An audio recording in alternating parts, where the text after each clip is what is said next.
get a chance, I would strongly encourage all of you to search for Lord Gopinath Chopati dramas, and they're very very professional, excellent. So you really like it. They are very very enlivening. And Prabhu and Mataji are very very humble, down to earth. They have been practicing Bhakti Yoga for over 35 years. 35 years. So really we are very very fortunate to have them with us today. And today and tomorrow, Prabhu and Mataji will be speaking on two subjects. One is cancers of consciousness, and tomorrow is going to be a different topic. So that will be announced later. So let's give a big round of applause.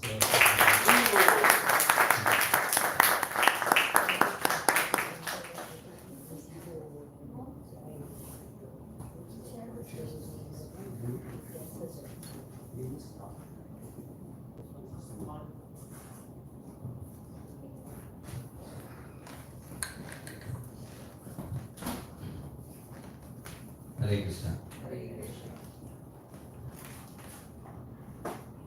Coming to Columbus is always a feeling of nostalgia for me. Because my Krishna consciousness, when it began in the 80s, the primary deities who I took shelter of was Sri Vrindavan who also reside not only in Columbus, but also reside in Mumbai. In a beautiful, nice garage turned into a temple, which is run by my Siksha Guru, now no more. We miss him, Mahaprabhu Das, Mahaprabhu Prabhu. So he has the same form of the Lord there. So when I come here, I remember them, how I used to worship them there, and we miss Mahaprabhu today also so much. So thank you, Prabhu, dear devotees of this very nice congregation of Columbus Temple for having us both here. It's a pleasure to be with all of you and share some thoughts which may hopefully help us to go further on the what we call the Bhaktivedanta Swami Marga, which you all have embarked on this journey, right? So, open our prayers. Om Namo Bhagavate Vasudevaya. Om Namo Bhagavate Vasudevaya. Om Namo Bhagavate Vasudevaya. Om Namo Bhagavate Vasudevaya. Om Namo Bhagavate Vasudevaya. Om Namo Bhagavate Vasudevaya. Jnanadhyandasya Jnananjanashalakaya Chaturunmilitam Yena Tasmai Sri Gurave Namaha.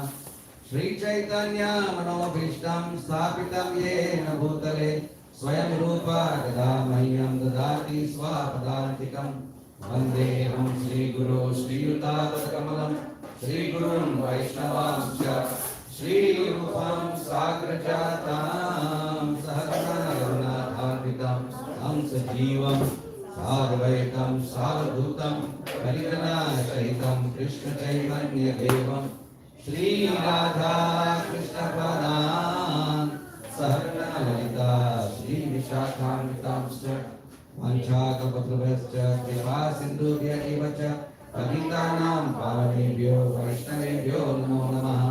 Sri Krishna Chaitanya Prabhu Nityananda Sri Advaita Gadadhar Srivasadi Gaur Bhakta Vrinda. Hare Krishna Krishna Krishna Hare Hare, Hare Rama Rama Rama Hare Hare.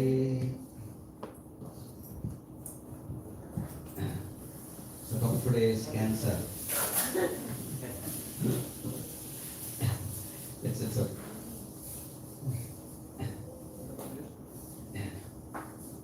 so Prabhupada says there's in the nectar of instruction a very beautiful line which all of us very strongly should remember. And that is that success in Krishna consciousness depends on the attitude of the practitioner. I think all of us have somewhere heard it or read it. We remember that the great prophet. It means the process is perfect, but attitude will play an equally important role, right? And therefore we classify as anukul or favorable and pratikul or unfavorable. While we are tending to the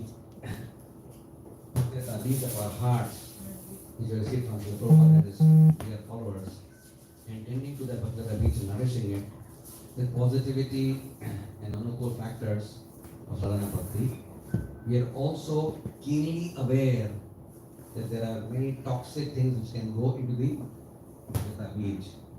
And toxic as they are, they can affect our consciousness, right? So, as we know, gratitude, enthusiasm, forgiving nature, these are very favorable attitudes, and there are very negative attitudes as well, which can actually affect us, right? So, that's why we are talking about the cancer, right? Now, cancer, as you know, is widespread. I'm sure all of you know someone very close and dear to you in your life who has succumbed to this disease. Is it not? There's nobody here who can say, no, I don't, nobody in my house. And my parent, my father himself, I lost him from pancreatic cancer. All of us know somebody who has succumbed to this. It's widespread. It's almost 1 in 3. 1 in 3 people will succumb to it. So this is something that is very familiar to us, right? And what it does is it starts from one cell becomes cancerous, but it doesn't even localize to one. It almost always spreads, first in vivo around, and then of course it spreads to other organs also and makes things terrible and destroys the body. And therefore, the disease being so treacherous, right, needs multiple therapeutic ways of tackling this. Because you have to use chemotherapy, radiotherapy, surgery, naturopathy, diet, so many things, right? And after doing all that, we know that the disease is not going to be cured. Many times it can again relapse. So we keep in mind that these are some very typical features of cancer, right? And of course, we know it causes pain, and if unattended to or not treated properly, it leads to that, right? Because we would like to be aware and if possible prevent it, right? But it's difficult to prevent cancer these days, like we're living, right? So there's cancer of the body, pancreatic, there are melanomas, glioblastomas, and all sorts of diseases. Every practical organ, the liver, the kidney, the brain, the heart, everything will go through into cancer formation. But there are also cancers of the mind. For example, schizophrenia is considered as a cancer of the mind, right? It's a very, very difficult disease for the best psychiatrists to treat, right? And therefore, we would now to talk about what toxic impact can affect consciousness, right? Consciousness is the most important thing which devotees deal with. What we have with us, which you can call our own, is what is not our own, is the material nature. But what is our own is our consciousness. That's all I possess. That's all Christians given me in this world. Therefore, how I deal with my consciousness is going to determine my journey in this life and a life beyond this life. Correct? So therefore, to deal with consciousness properly, we must take on this journey. The journey is similar to that of Hanuman. Because just 2 days back we have had Sita Navami, right? Mother's Day was there, Sita Navami was there, Hanuman Jayanti was there. So Hanuman journey is very much the way we also make our journey. Why? How did Hanuman? What was Hanuman's role? What was Hanuman's primary role in the entire Ramayana? Is to find Mother Sita. What are you finding in your life? What are you searching for? Yes, we need money, we need help, we need a good house, we need a car. That's all. We don't understand that. But primarily, devotees, what are we looking for at the end of life? We're looking for our lost love. Our lost love is bhakti. We've lost our love for the Lord. And Sita Maya personifies bhakti. Right?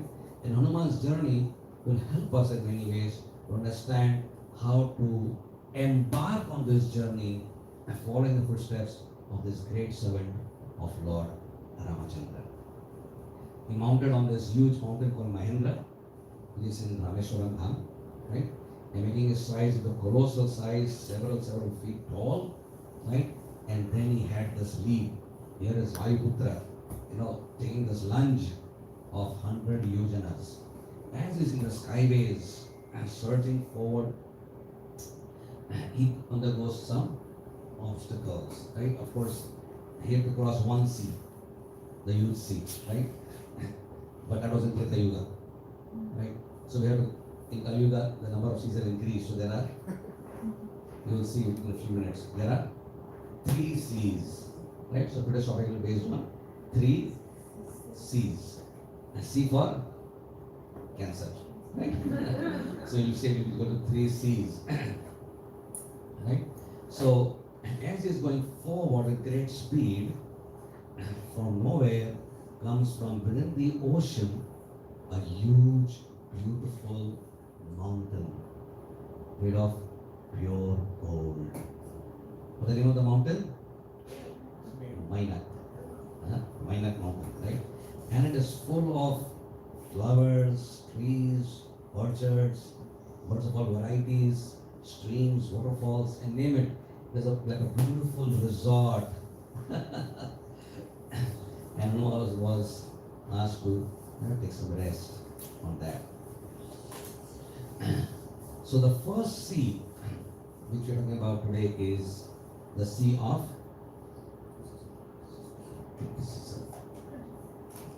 criticism. Right? So criticism is the only reliable form of autobiography. Right? That means that when you criticize somebody else, what it means is that that fault actually is there in you. 3 fingers are, yeah. So if we chant, keeping those 1 finger out. Right? So yes, so it is something which we have heard before, but in Krishna consciousness, you may want to always reinforce things, for greater emphasis, right? So you see Lord Jagannath, you see Ranganath. Any guesses how this topic pertains to us today? We have 2 Naths.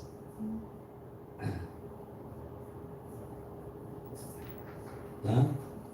Criticism, we should be Ramana. Uh-huh. If we are feeling good, we should be like Jagannath. Yeah. Quite typical of Prabhu for his brilliant SQ. I don't know what is IQ, must be great, I'm sure. IT person, but definitely has a great SQ. Yes, very well said, my dear Prabhus. Please take note of this, right? Then, as devotees, Jagannath is teaching us that when he sees good in devotee, what does he do? Big, full scale, blown up eyes, right? And when he sees the bad, what does Jagannath do? He sleeps over, right? Right? And what do we usually do? You see the bad? Found it. I was waiting for a reason to criticize you. Right? And we'll blow it up and we'll be very, very happy. When you criticize somebody, my dear friends, how do we feel? Anybody has criticized anybody else? I did. Several times. Right? When we criticize, when we are in the act of criticizing, how do you feel at that time? Good or bad? Blissful. Be honest. Blissful. Blissful. Kevala Ananda. It is not even just feel good. It is beyond good. It is actually bliss. It's nothing better than, you know something? And I'll tell you why. What Prabhu has said. Your good name, Prabhuji? Chanakya Pandit. Chanakya Pandit? Wow, no wonder. No wonder your Guru Maharaj gave you that name. Brilliant answer. And let me tell you why we feel blissful. Because we would never do something which causes pain. Right? Do you do anything which causes pain? Deliberately which causes pain. You feel yourself, right? Of course, unless you are psychiatric, that's another thing, right? But you're just walking, in the hot sun, 55 degrees temperature. Will you do that? Or will you take a glass of poison and say, yeah, this is sharbat. Wow. Yeah, this is juice. Right? Do you do that? It causes pain. We don't do these things. It's crazy, madness, nonsense. Right? Why do you feel blissful? Because criticism, my dear friends, is the superfood for the false ego. The ego simply gets nourished by leaps and bounds, right? As it is fed the toxic material of criticism. There are bacteria which grow on dirt, there are bacteria which grow on good things. They are friendly bacteria. Similarly, when a consciousness is fed with the toxic material of criticism, it flourishes, it grows. That's our worst enemy we are feeding. We are here to destroy and dissolve our false ego and allow our real ego, Jivara Swarupai, that is our real ego. That we are eternal servants of Srila Prabhupada. That is our eternal identity, right? But this destroys. That's very, and therefore it is cancerous. It is cancerous. And we don't see it as cancerous, and we see it as, oh, well, it's not so bad. We're making a big mistake.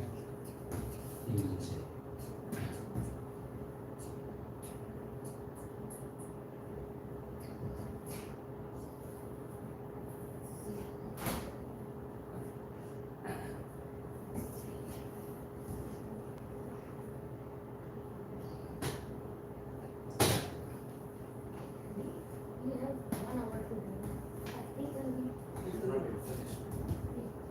we take the same topic tomorrow? We can cover because we just rushed through the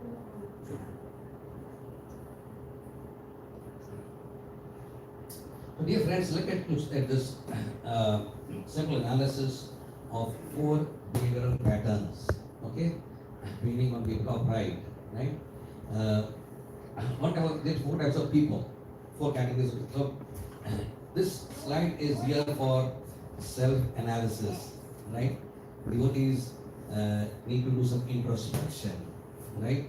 And then the answer will be very clear. Where do I fall into which sector?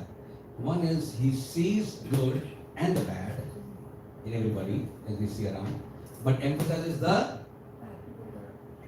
first one, say upper right, right? Emphasizes the good, okay? Upper right. The tick mark, right? The black tick mark. You see the good and you see the bad, but you emphasize the good. So let's ask ourselves, am I in that? No. You make your own conclusions. No raising of hands here, please. Huh? Right? We see a small good and we magnify it. Right? I'll give you an example of how we magnify the good in people. Everyone sitting here, every adult sitting here was a child before. Anybody who's adult was not a child? Born next to the Goswami at 16 years. We are all children, right? And I'll remind you what we did in your childhood. In a flashback. You had a drawing book. You had a drawing book, right? In a drawing book, you made a picture, right? You did like this. What was that? You did like this, and this, sunlight, and this, and this, and this. You did. Everyone did that. And some 2, 3 birds. Everyone did that here? Right. Okay, when you did that and you took it to your father or your mother, obviously you made it to show somebody, right? You didn't want to just put it in the book. You said, Mommy, look at this. What did your mother say? You showed it to your father? What did your father say? Horrible! Couldn't do it better. Do you have purple sun sometimes? And black colored trees? Right? And yellow colored mountains? Do you have any planes? Right? They didn't say that. They said, oh, tomorrow uncle is coming home. Show it to him also. You show the uncle very proudly. Oh, really? You are going to become Michelangelo? Right? What was that? They saw a small good, and what did they do it? They did it. How wonderful, right? And to encourage and magnify. And then the third possibility is you see small bad, and what do? We magnify. And everyone has some bad, everyone has some good, right? Again, remember, talking here of attitudes. We all have attitudes towards people, right? Which we cultivate in our heart. And the last possibility is we see the good and the bad, but emphasize the right? My dear friends, in front of Radha Gundam Network, with a very sober, grateful heart, acknowledge your weakness. The first step towards improvement is to accept vulnerability of our consciousness. Right? Unless a devotee is honest, and one definition of humility I heard from a great Vaishnava, is called Guru Vrinda, is humility equal to honesty. So if we simply are honest that yes, I belong to one of these, I have negative traits. And if we acknowledge that, we can never access grace. We can never go to the doctor. I don't have cancer. I don't have nothing. So the cancer increases. But once you acknowledge the cancer, you will go to the spiritual master, to the deities, books. It takes some remedy. Yeah. So what does this circle show us? It shows us that definitely everybody has a good and everybody has a bad. There is nobody who is perfect, right? And when we criticize somebody, you are taking the position what? That I am perfect and you are imperfect.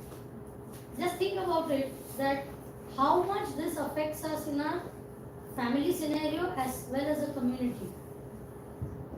This happens if you are staying alone. Whom will you criticize? Nobody, right? If you are alone, you are the boss. But when two people are staying together in a family, four people are staying together in a family, or in a community when people are staying, that's where this scenario comes about. And obviously, there will be good and there will be bad. So, whether we believe it or not, in our mind, there are these lenses, convex lens and concave lens, which will either, there is a normal Xerox, there is a reduced Xerox, and there is a enlarged Xerox, right? So, our mind, human tendency is what?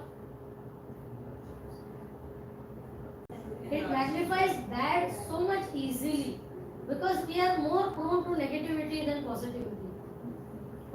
If there is, we never remain neutral.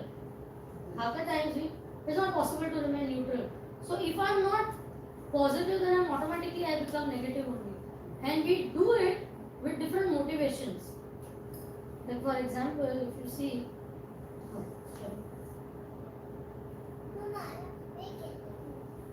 what are the different motivations because of which we land up criticizing somebody? There has to be some motivation, right? Without motivation, you don't do it. So one of the major motivations is what? I want to show my superiority. Naturally, otherwise why would I criticize? I would glorify.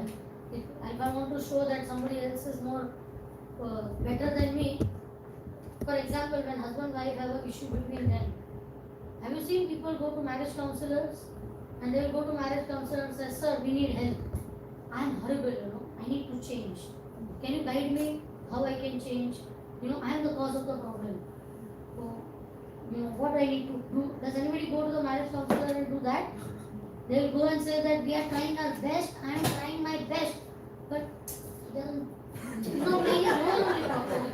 How much should I do, This, that. Why? Because I want to show my superiority that I am perfect.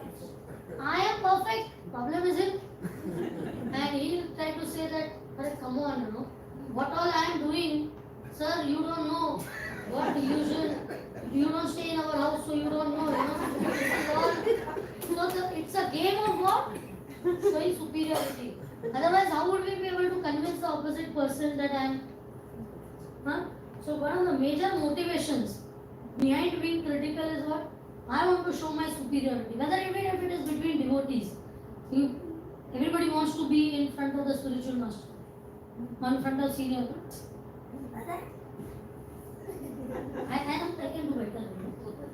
or you'll say two, that they don't know how to do this.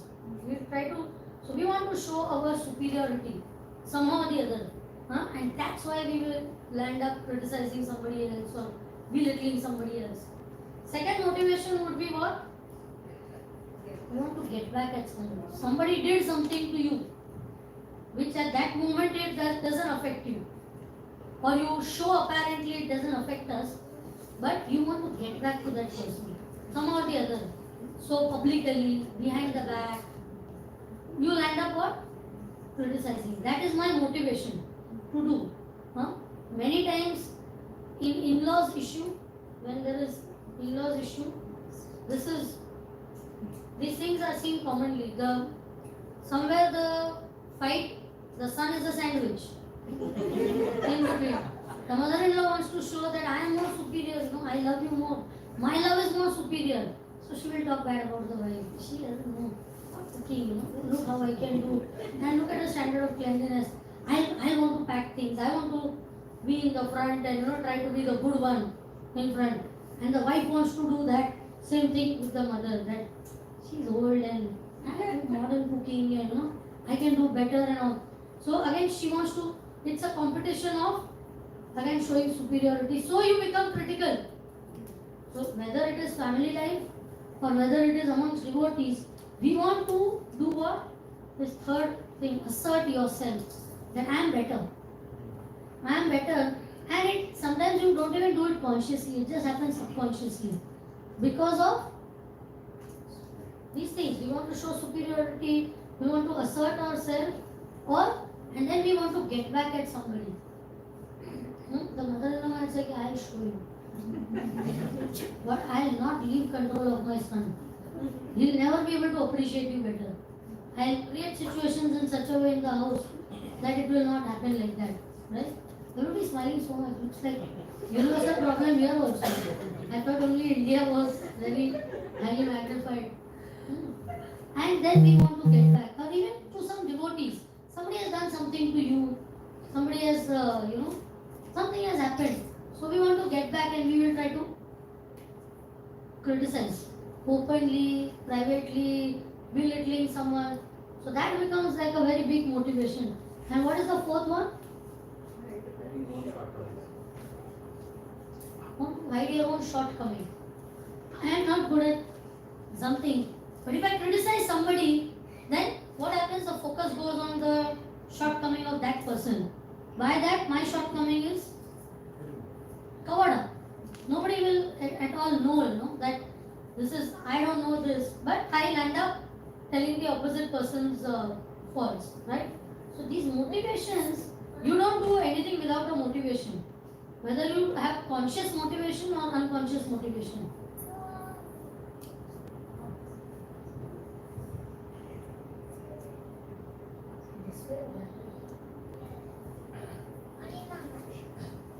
So, as we said, I think we are quite aware about this fallibility of our consciousness, right? That we easily give into a critical behavior. Something which comes almost very natural to us, right? Because of so much of conditioning from the past. And unless we get rid of this cancer, the example of remedy will be coming from Hanuman's own response to Mayak. Right? Mayak Mountain said, you just rest here, you're on a long journey. Right? Just relax, just chill, be comfortable here, spend some time. You'll be tired already, you've been flying, right? Take your good time and then you can go for the next.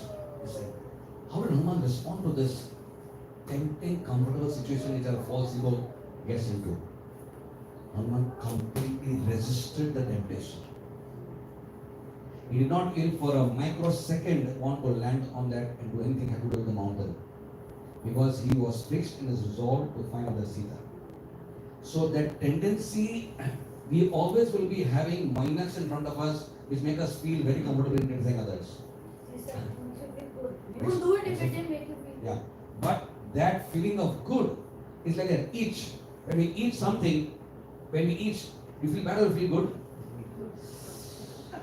You saw somebody say, just Sara, can you just do that to me? My hand is not reaching behind. Right? I say, oh, see, that feels like heaven. Right? So it is like that. It is like an itch. But we must resist that itch to criticize. That requires a lot of spiritual strength.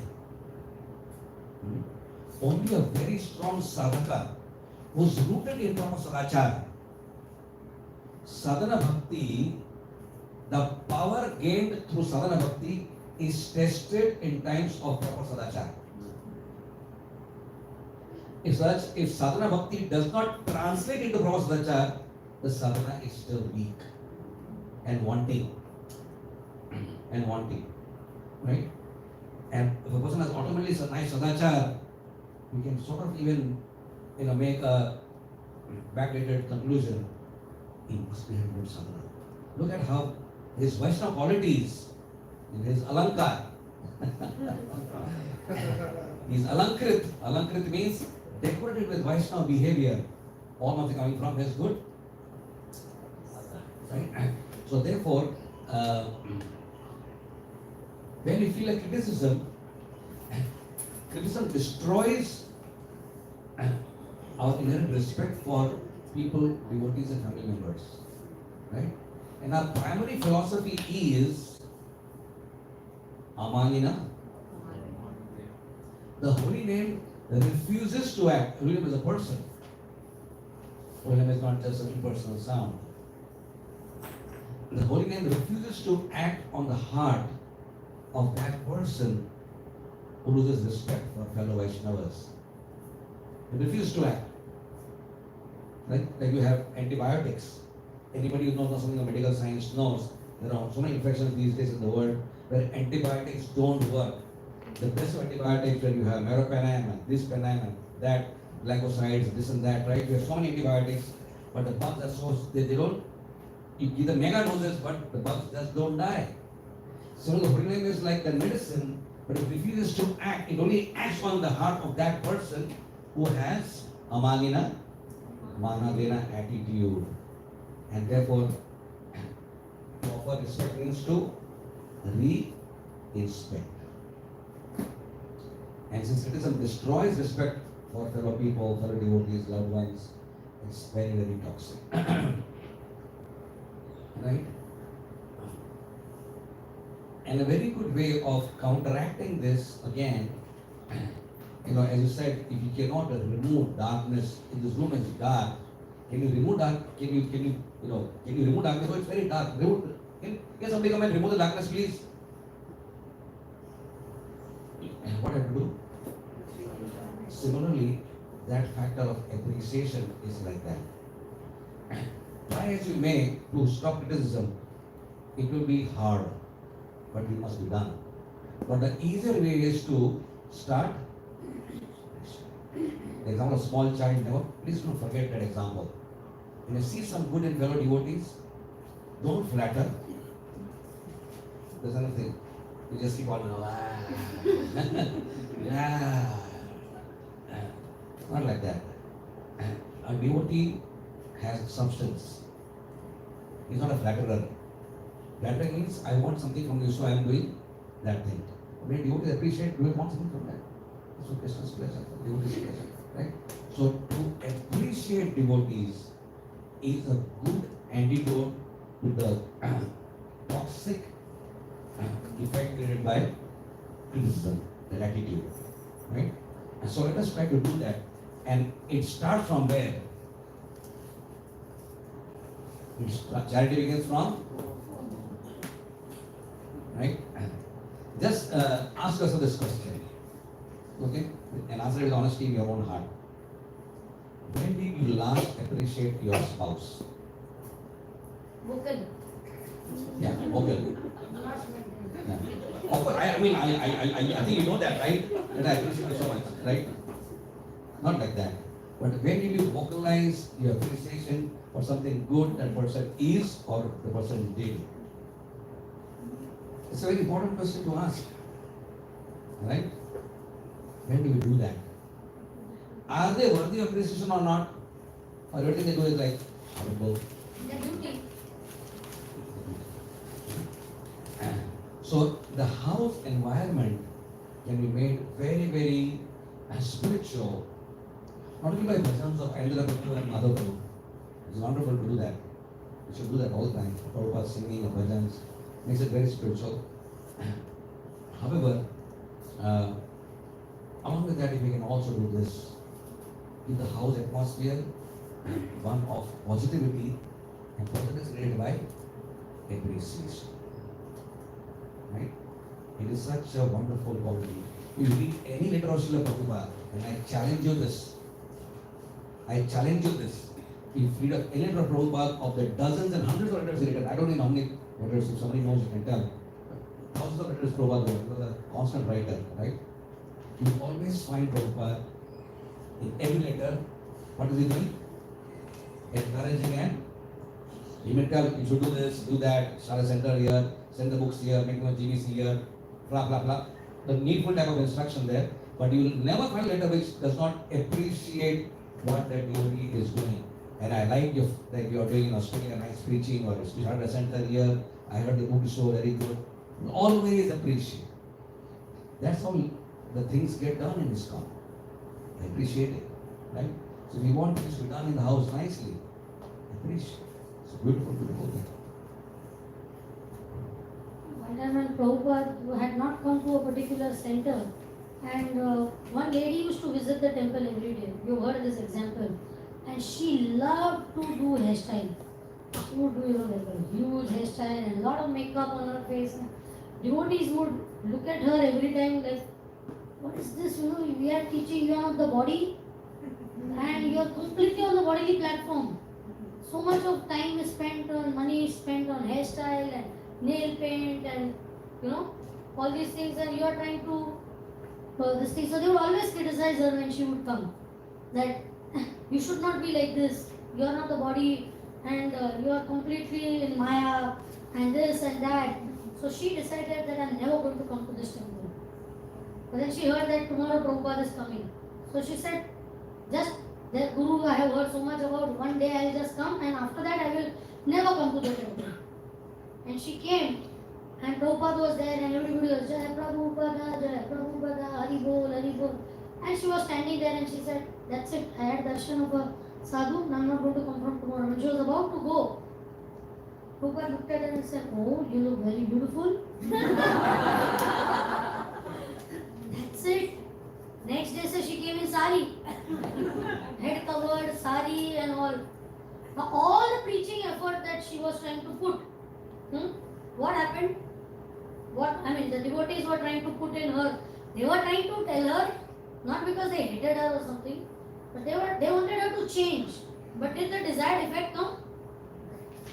But Prabhupada made one positive comment, this appreciation thing, and she changed. Her heart completely changed. Same thing happened with our spiritual master Radhanath Swami. He was staying in Vrindavan for a long time, and everybody was telling him, Prabhupada is going, become Prabhupada's personal servant. You can travel with Prabhupada everywhere. You should do that. And Maharaj was telling them, no, I want to stay in Vrindavan. I like Vrindavan. I love Vrindavan. They said, you are in Maya. Where Guru goes, that is Vrindavan. What you are sitting in Vrindavan over here? And they kept on telling him like that. And Maharaj just heard. He said, it's okay, whatever they want to say. I'm going to stay in Vrindavan and all. And then when Prabhupada came there, and Maharaj just happened to offer obeisances to Prabhupada. And Prabhupada asked him, do you love to stay in Vrindavan? And Maharaj was saying, oh no, he is also going to preach to me that you should not want to be in Vrindavan. Nobody had told him, but Prabhupada just happened to say. And he looked at Prabhupada and said, yes, Prabhupada. And Prabhupada said, what? Very good. Very good. Huh? Yeah, he said, very good. Vrindavan is such a nice place. And then Maharaj said, as soon as Prabhupada said that, I was ready to leave Vrindavan and travel with him even to New York City. Beautiful examples, right? That the desired effect, all the devotees who were criticizing these two people, but they didn't get the desired effect. Doesn't this happen in our family life also? We feel, that we want to change something. You keep telling the children, don't do this, don't do this. And then, do the children change? You just appreciate two things. How? For doing this, they'll feel, how I want to change, you know. Huh? The desired effect comes by that. You try to keep pointing out the flaws in your spouse, you know. How much I am telling, but she don't understand only. Not like this, not like that. Then the opposite person feels, no matter what I do now, I am not going to be appreciated. Forget doing it. Why do only? Huh? But you just say two good things, you know. Even I remember when I got married, I didn't know cooking. Honestly, I was 18 when I got engaged, I was 20 when I got married. I didn't know cooking. And I was quite scared what my mother-in-law will say. But when I went and I made chapatis. I was like a magician, you know, which was simultaneously burnt and kacha. Anybody can do that? Either they will be kacha or they will be burnt, you know. And I made simultaneously. But my mother-in-law didn't say, what have you learned? What did your mother teach you? This is what you have learned? She just encouraged that, wow, very nice, you know. You have great prospect to become a, you know, good cook. Our surname is Dalal, no? So Visakha, they say you can become Tarla Dalal. Recipe book. Like that, you know.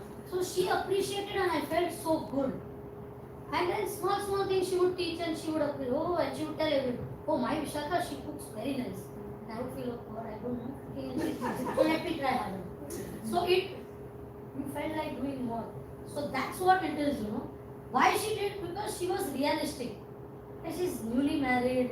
She's so young in age, you know. I don't expect her to make Chappan Bhog and be an expert. Today I have become expert when I'm 50. And she is 20. How can she be like that? Because she was patient with me. She was encouraging to me. And I felt like doing more. So the purpose of telling this is just that when we say something, half the times we are judgmental and we are unrealistic. You can't expect a 20 person to cook like a 50-year-old expert. She became like that by practice. Because she did. How much practice would I have done in 20 years, which she has done in 50 years? Right? Same way with the children. They are young. What else do you expect them to do? So even in parenting, that is the thing, you know. How many times we tell no to the children? Don't do this, don't do this, don't do that. Huh? But we don't tell anything positive to them. Then the desired result doesn't come. It just doesn't come. You cannot change your partner by criticizing the partner. You cannot change somebody by criticizing them. And why we give the example of Mainak is that temptation is so irresistible. We just feel that urge. That I want to do that with whatever of the 4 motivations that we have. Whatever of the 4 motivations we really want to do. So the journey of Hanuman is so relevant to our life because it is the journey of our life. We are in search of bhakti. Whatever, we are trying to be sincere. Whatever shortcomings we have, whatever weaknesses, we are all trying to be sincere. We want to make progress. But these obstacles will come. I will give a personal example. My chanting is horrible always. But one time it was going from bad to worse. And I just was not able to focus on it. It was getting more and more distracted with every day. I just couldn't focus even on one mantra.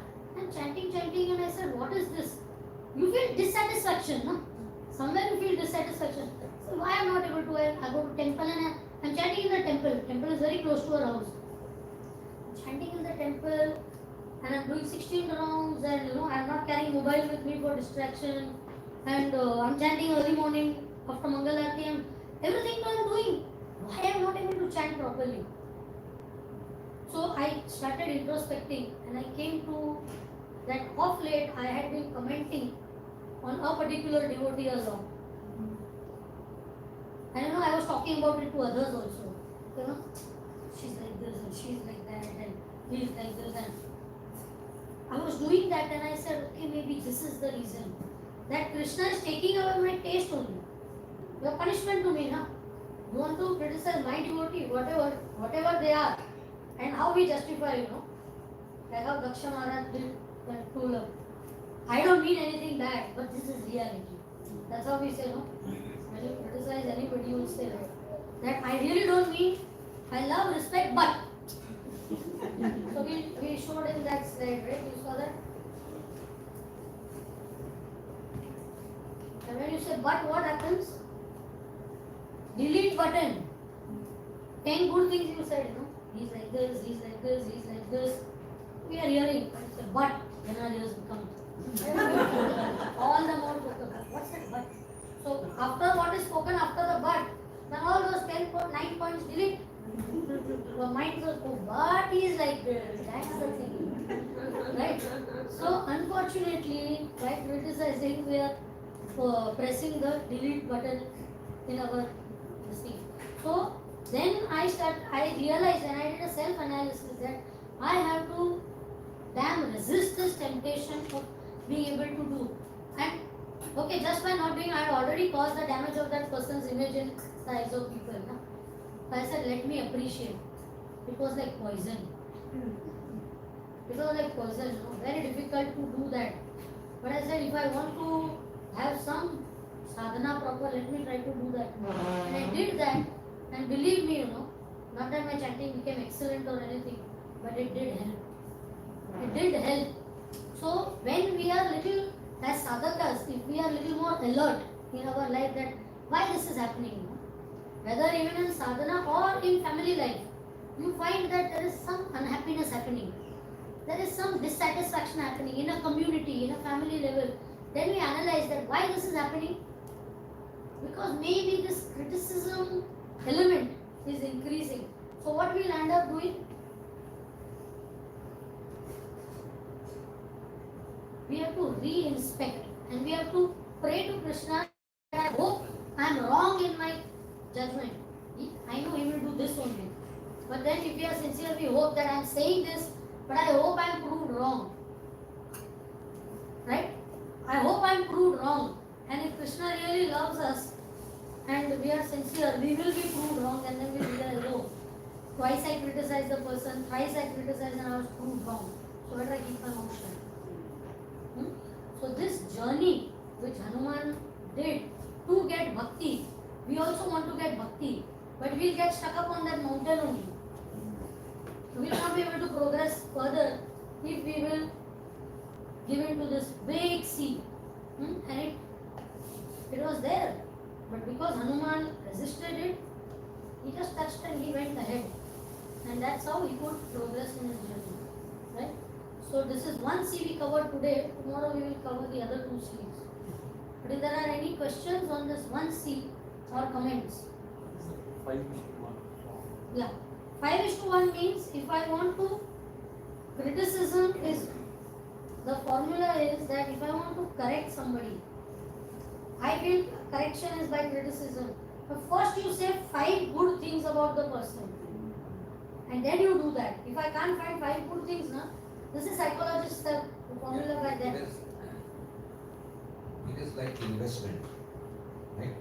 When there is a relationship between 2 people, right? Then in a relationship there will be always things which you need to rectify, to change, to modify, otherwise say things like parenting children, So when we start criticizing, it goes to debit entry. So 5 credit entries has to be done first. Right? Appreciate. Right? Of course, don't count. I appreciated yesterday twice. Today I appreciated once. Tomorrow do it 2 more times. And day tomorrow I will criticize them then. Doesn't mean like that. But it only means the fact that before the person's heart can open to our corrective feedback. We are not about criticism here, but about corrective and constructive feedback. If we are able to give a constructive feedback, we have to invest in that person. So when we invest in a person with appreciation, then when something is given as a constructive feedback, that person will say, oh yeah, maybe I think, thank you for telling me that, it slipped my mind, I did something wrong, right? So it is ultimately, a lot of psychology is there in Krishna consciousness also. Because Krishna consciousness enters to the mind, mana bhava, the mana is very important, right? So how do we deal with the mind? Because mind and false ego are so much connected. So the mind can be tackled, the false ego automatically tackled. And also, hopefully, when you say 5 good things, you might feel he is really good here, then why speak of one at all? It may work like that also, one of the options, right? If I don't like somebody and I have to say first 5 good things, whether it's in my mind or locally, then I will say, well, yeah, but she's a good devotee, he's great in his services, he's taking on so many responsibilities, she's doing like this. Whether that one point on the weighing scale is worth even talking about, right? Nothing is positive, Mataji. Pardon? If nothing is positive. That cannot be. That's why we see the first thing. Yatha drishti tatha srishti. Means what? One time Duryodhan and Yudhishthir were told that go out into Hastinapur and you find someone better than you. So both of them went around and Duryodhan came back and said, there is nobody better than me. I am the best. How can anybody be better? And Yudhishthir went around in the same Hastinapur and he said, everybody is better than me. I'm nothing. Right? So seek and you shall find. But because when our mind is so much poisoned by this toxicity, that the cancer has spread so much, then we just know chemotherapy works, no nothing works, we feel that there's no hope. Nobody can be super bad. That bad there is nothing good. Impossible. Something will be good. Something will always be good. So again it is, we have to ask ourselves whether I want to be Yudhishthir or whether I want to be Duryodhan. And Yatha Drishti Tatha Srishti means what is in me that I will try to see in others. Have you noted that that's something which I might want to do and I'm not able to do? And if somebody else does that, then we'll end up criticizing them for that. Why? Because I couldn't do it, you did it. Subconsciously, we'll end up doing that. So, that is why we say, that be realistic, that it cannot be that there is no good in somebody. There will always be some good.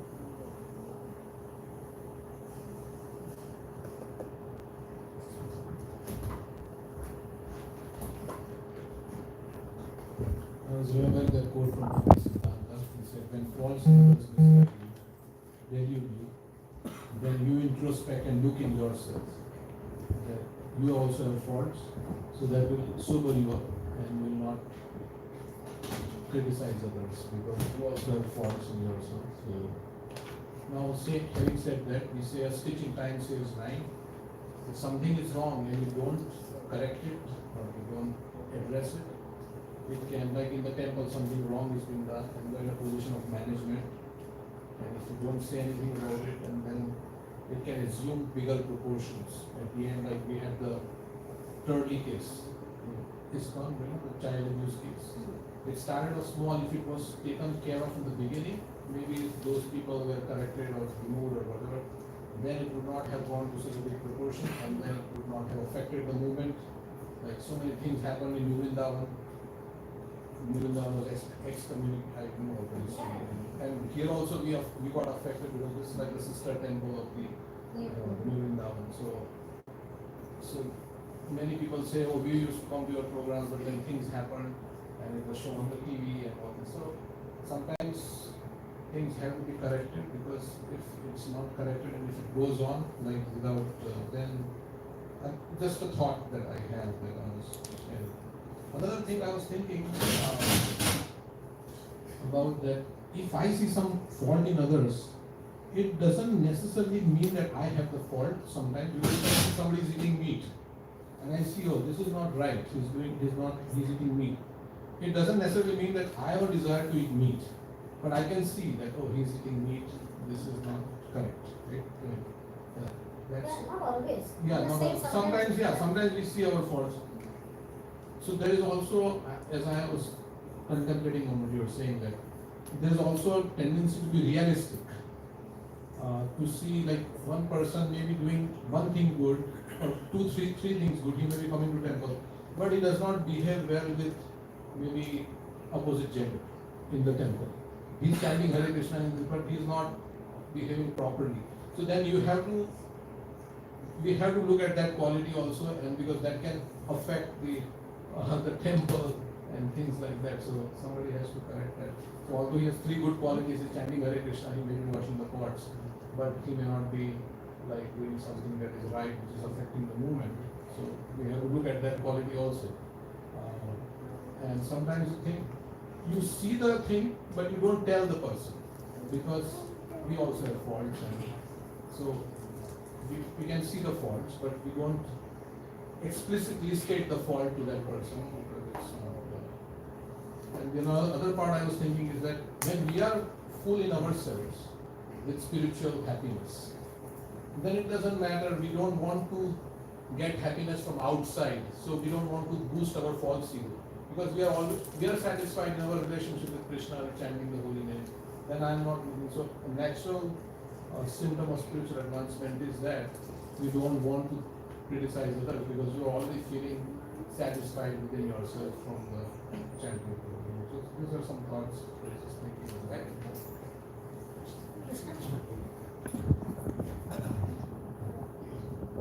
Thank you for such a wonderful, analytical, response to what we just said. I think it was useful.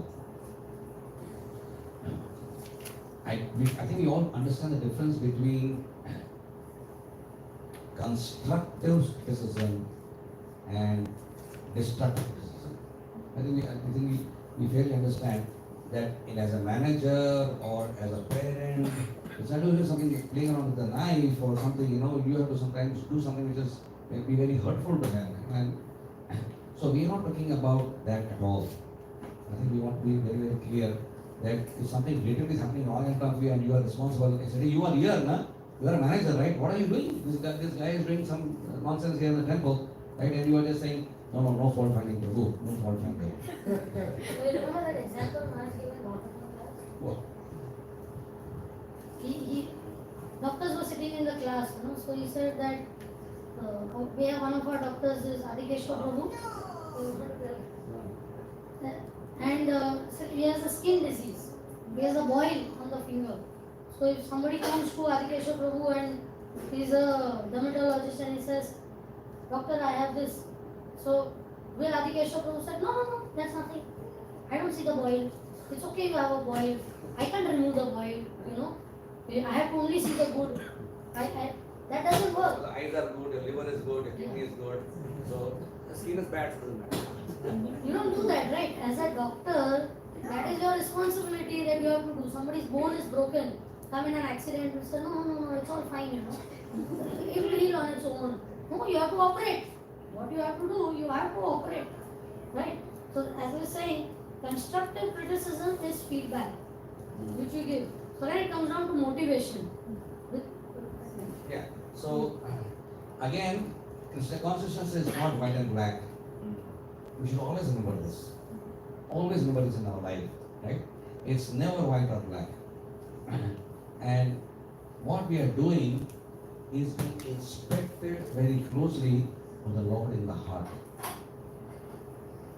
We may have said something which looks like feedback, constructive feedback or criticism. We don't know what it was actually. But who knows the real thing? The Lord in the heart. And we'll be evaluated in our marking system by the Lord, because He's the one who awards us as per our activity, right? And therefore, we are constantly here to inspect our intention. When I say something, right, is it really to pull you down or to raise you up? Criticism is with the intent of pulling you down. And constructive feedback is the intention of pulling you, not pulling you, rather pushing you up. It's a big difference there. Huge, massive difference. Completely opposite. They look like same externally, but the impact is, the intent is very different. You want to push somebody up. Right? So did Prabhupada criticize his disciples? Massively. You find Prabhupada, and you get angry, boom, boom. But will any, and one day there's a Vaishnava, I think it was Navayavandra Swami Maharaj, right? He went to Prabhupada and said, Prabhupada, how should he feel when he really gets so angry and criticizes so badly all the things? Prabhupada said, you should feel very good.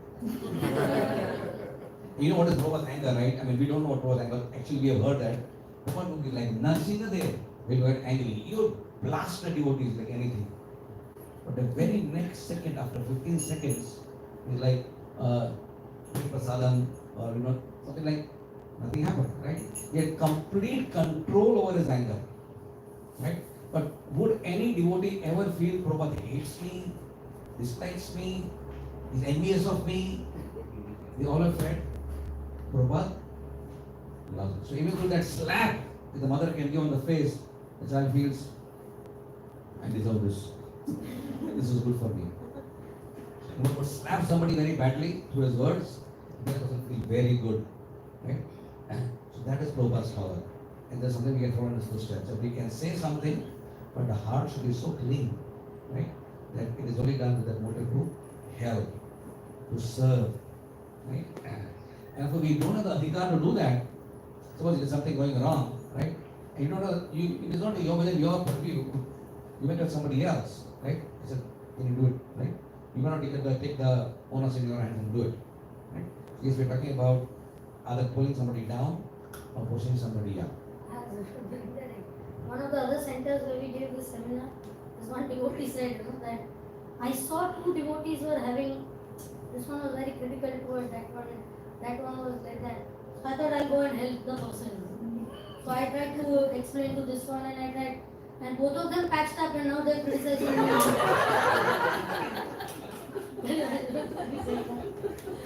So then we just analyzed that sometimes you're not in a position to do that.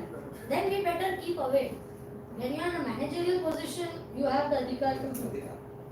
So if you see something wrong, and if I am not the right person to do it, I want that the thing should change. Then I go and tell the person who is in that position that, Prabhu, if you will tell me, they will listen better. If I will tell me, it will have the contrary effect. So ultimately, again it all boils down to our motivation. Criticism is when we have wrong motivation, basically. So if I have good motivation, then I want to give a feedback. Feedback is always, it's not what you say, it's how you say. That matters. Who says it? How you say it? With what intention you say it? So that who will know? Only me and my super soul. No? I cannot explain. So when I am talking something about something, I have to ask myself, what's my motivation to say this particular thing about that person? To be put down or to chuck him out of the temple or like what's my motivation? So when I analyze that, then automatically that's what Prabhu, that yeah, it is so subtle. Cancer you don't realize. Sometimes it's in 4th stage when you realize and then it's too late. So that's why they say that after 40 you keep doing regular checkup. Somewhere it will come out. So that, what is that? How does that apply to us? We always have to keep re-inspecting our relationships.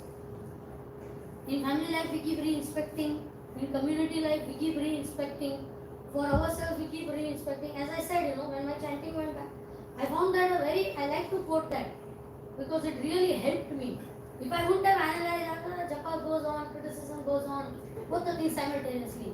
Wow, so what I'm doing, I'm lighting a fire and I'm putting water over it. I'm lighting a fire, putting water over it. So Krishna just took away the taste only. Not that we have great taste, we are not Rupa Goswami and Sanatana Goswami. Wish I had millions of tongues to chant. 16 rounds, gosh, over, After we finish 16 rounds, it's like a great relief to us. Not that, but even in those 16 rounds now, horrible chanting. So then you have to think that why is this happening to me? That my tendency has increased and I am finding juice in criticizing somebody. I have to change. However painful it is, I have to change for my journey. Otherwise I am just detrimental to my own. I am like, that's what Prabhupada says in Bhagavatam, right? What am I doing? I am Atmaha. Suicidal for my own. I am killing murdering my own soul. Yeah. That's why we showed that elephant. It's a mad elephant offense. But also that you are bathing in the holy name, addressing the deity of the Lord, you're taking prasadam, you're doing ekadashis. So you are actually getting purified. When you come out, you roll in the mud like an elephant. Parisi Maharaj said this is like Saucho. So oftentimes we are doing like that also. The power of bhakti is so great. In fact, Vrindavan Thakur, our beloved Acharya and who wrote Chaitanya Bhagavat, writes that to go back to God, it is very simple. He just says to do two things. Two things only. chant Hare Krishna mantra and don't criticize devotees. On I that mean, level. they have crystallized the process to such a degree, so refined they have made it, that just do these two things, right? And everything else will be taken care of. So you can imagine what is the power of not criticizing. And this way, what is the power of criticizing also, right? We don't just criticize devotees and chant Hare Krishna mantra. Our journey is, the highway is open for us to run. So let's always remember ourselves, remind each other about this. That's what we can do, right? Anybody else would like to respond? 8:15. Yeah. Anybody like to comment? Yes. Janai Prabhu would like to say something on this subject. Dear devotees behind. Prabhu, Srila Prabhu, the wise man. Would you like to say something?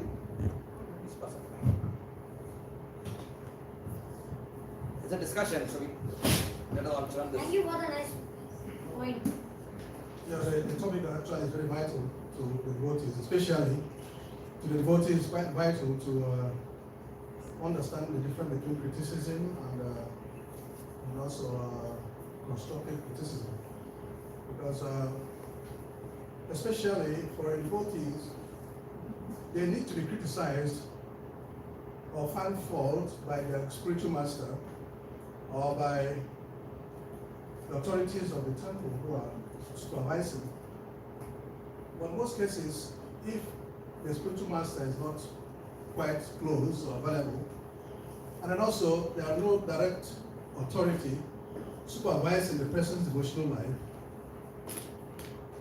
how is it going to be, how is the person going to be helped to find fault in himself, be able to remind him of some of the problems he has, if amongst his colleagues you cannot respond to such things, you cannot also remind, because most people take it difficult, they find it difficult to really respond to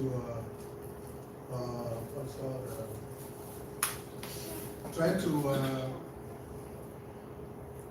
if you, for instance, if you try to remind somebody of certain things about one's own life or spiritual life, and it doesn't take the feedback very nicely, and instead he thought or thinks that you are criticizing him or trying to find fault with him. So how is the person going to be helped if the spiritual master is not there to directly correct and to remind us? And then also the authorities who are directly responsible for a person's spiritual life is also may not be in view to be able to understand exactly what the person's situation is. How is the person going to be helped in his own spiritual life? Because nobody's going to tell anything. Especially here in America, you know, people are so free. They have so much freedom to the extent that, you know, they think it's normal. It's a normal thing to be free to do whatever you like and to behave whatever. Because nobody's there to actually tell you, my friend, don't do like this. Don't do like this. So how is the person going to be helped in one's spiritual life? It makes sometimes, after a very long time, one spiritual life completely dies, because there's no person to remind you, you know, about the vital things of spiritual life, and also the spiritual master is not there, who is directly responsible for your spiritual growth and all that, and correct you in such things. How is this aspect of not finding faults and not trying to be critical to the devotees, how is it going to be worked out in this kind of scenario?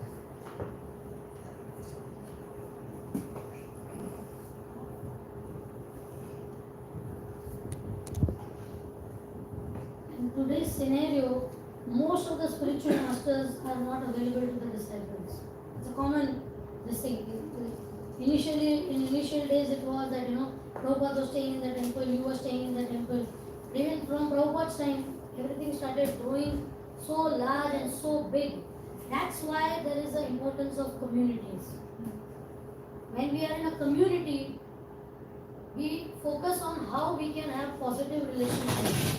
Right? So when we are talking of this 5:1 phenomena, it is very important that in a community we have such love by the 6 things which like Rupa Goswami has mentioned, developing relationships in this way, visiting people's homes, talking. So when you have already developed a rapport and then you give a feedback, but without developing any relationship amongst each other, if we just meet Sunday to Sunday on a program, and then when you see something wrong and you say, they will say, mind your own business. Okay, I know what I'm doing. Natural, right? But if I have a relationship with you, I can say something. If I come to your house for the first time and I start commenting, it's not proper, this doesn't look good, you should have put this here. It's like, yeah, well, next time don't come to my house. Right? That's what you will feel.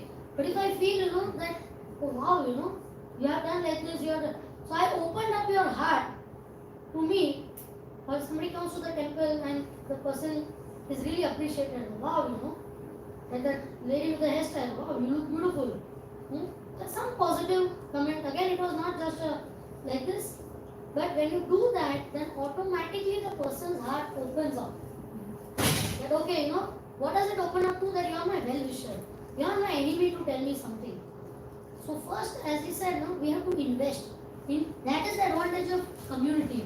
You are also lucky in a place like Columbus that you have a close-knit community here. In so many places now, people are just spread out so much. To meet a devotee, there's no temple also. It's like just a preaching center. They just come once in a way and go. And if you want to have association, you have to drive 3.5 hours one way to get association. You are so fortunate here. Now the big temple is coming up. Everything will happen. So it's when a bigger project is coming up, even Maya sees with bigger eyes. Oh, wow. They might be going too close to Krishna, let me put some food.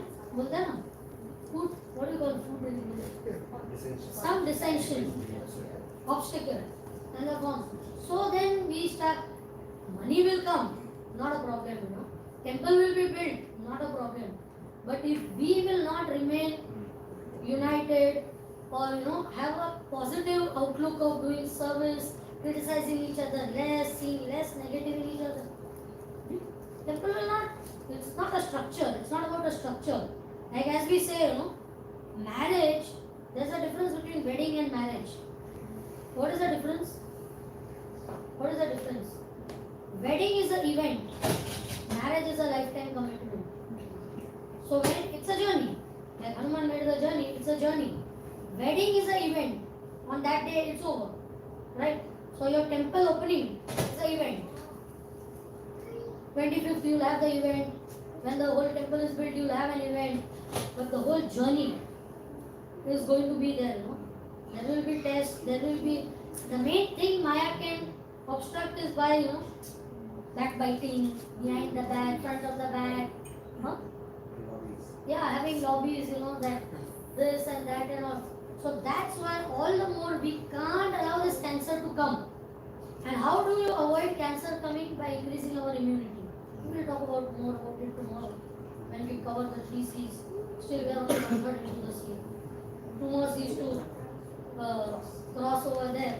Then we will see that how we can try to avoid that. So reality is there, what you are saying, but there is a way to do it. Yes.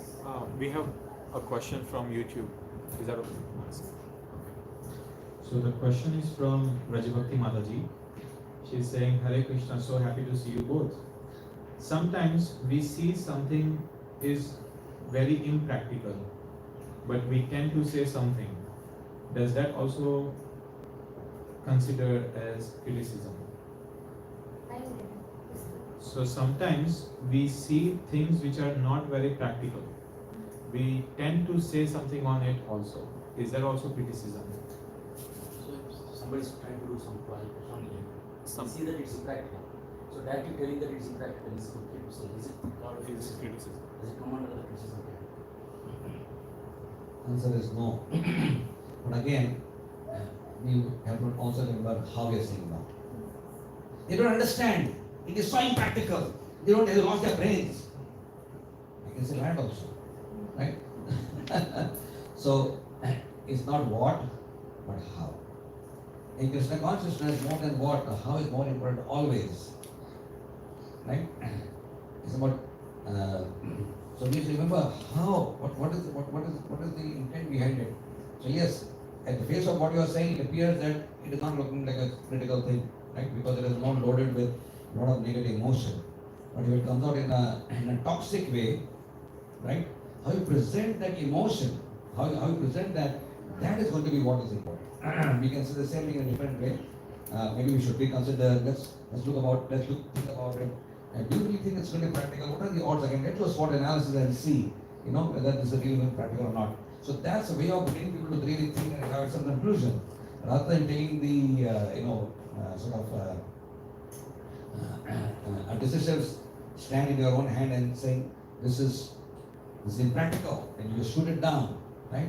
So there's always a way. I think we need to have a better lingo to express even unfavorable, unpalatable truths, right? Which was apriya satyam, satyam and apriya satyam, right? It was apriya, right? How to say the apriya satyam? It is unpleasant. Apriya means an unpleasant truth. Not all truths are pleasant, right? But how do we talk? Patient is dead. A doctor, I can tell you, patient is dead. He said, Mr. Sharma, your father is dead. Father is dead. What to do for Mr. Sharma? 3 days in ICU, but he is dead. Are you okay with this? He will he'll punch your nose and you will start breathing there and there. Right? So we are taught as doctors how to reveal unpalatable truths. People sometimes feel they will do all the theory properly, the practice properly, but these are soft skills. They will really feel because the most universities will want to know how you will reveal unpleasant truths. Right? This way of saying your father is dead. Right? So again, you are saying the same thing. You're saying the same thing, but you're saying you have the soft skill to say it, the way to say it. So needs proper training how to say things. Right? The proper Vaishnava way of presenting our reservations that something is practical or impractical. There's always a Vaishnava way of doing it. Right? How you say it. Right? And that, if it is somebody is affected by Rajagun too much, then you make what straightforward. I just say whatever is there in my mind. I don't really mince words, I'm really very straightforward fellow. Does not work in Vaishnava communities, please. In any relationship, you have to use the soft skills of proper language, the tone, the decibels, the body language, the eye movements, the gesticulations. Everything will matter. Everything will really matter. And then the desired impact will come. Right? Sometimes preaching different pictures of different moods.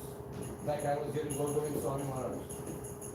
He was giving a class and he was saying, so whose house is this? He says, it is Krishna's house. It is Krishna's house? You get out of the house. This is Krishna's house. It's the same. He has a different mood, right? You see, you are in Maya. He will say like, you are in Maya. And he will laugh. And the disciple will also enjoy. But because there is a close relation. There's a rapport. Huh? Yeah, there's a rapport already. Yeah, so Gordon Swami, if you hear his classes, or even others, they are strong preachers. They will speak very. Jayaveta Maharaj is one of the another persons. Again, that comes with, I would say, it comes with adhikar. Yeah. And purity. Yeah, that adhikar comes from purity rather. Right? So Prabhupada can see this, right? Age matters. What is the Maharaj's age and maturity? He's a veteran of ISKCON. He's a veteran, right? But if, so, as you say in Hindi, they say, you may not know Hindi a lot, but I'll still say it because it's in my mind. Chota mu badi baat. It's like, means a small boy, suppose our Krishna starts, preaching like that, right? It doesn't make sense, right? So, that without the adhikar, we cannot use. For us, as regular rank and file devotees, the soft skills of saying it with politeness, with kindness.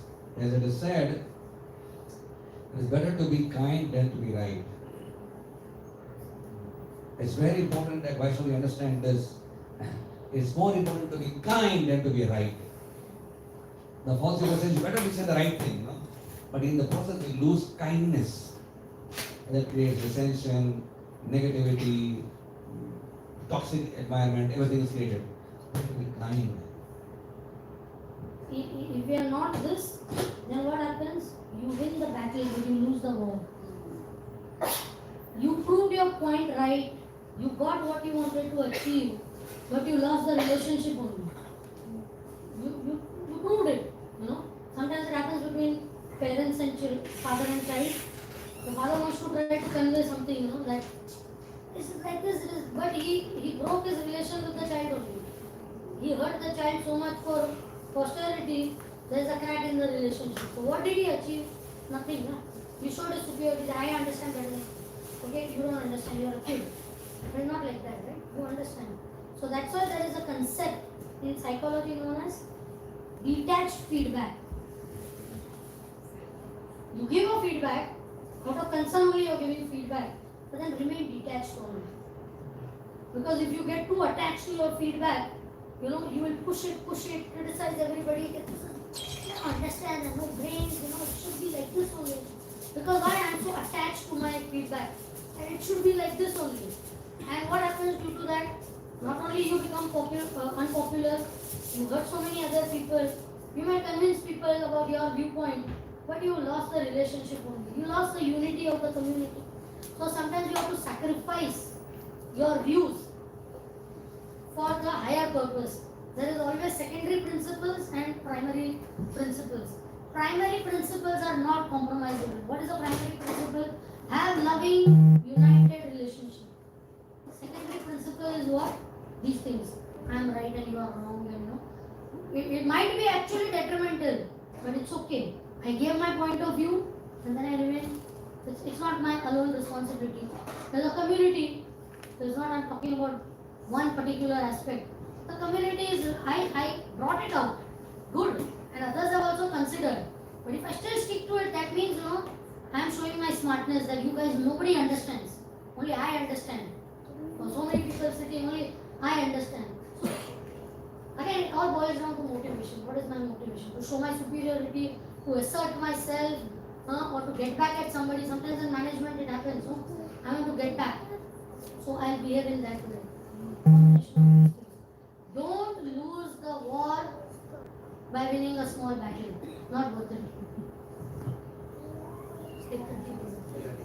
You have to go to work tomorrow so that you can go early, come back for the group. You have to cover the 2 C's, otherwise it will be incomplete. Everybody will be able to come tomorrow? Please do. Thank you so much. On a working day also, all of you have taken out time to come to have these nice discussions. Hare Krishna.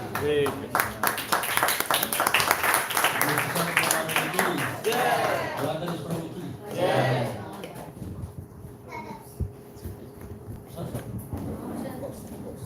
महाप्रसादे गोविंदे नाम ब्राह्मणी वैष्णवे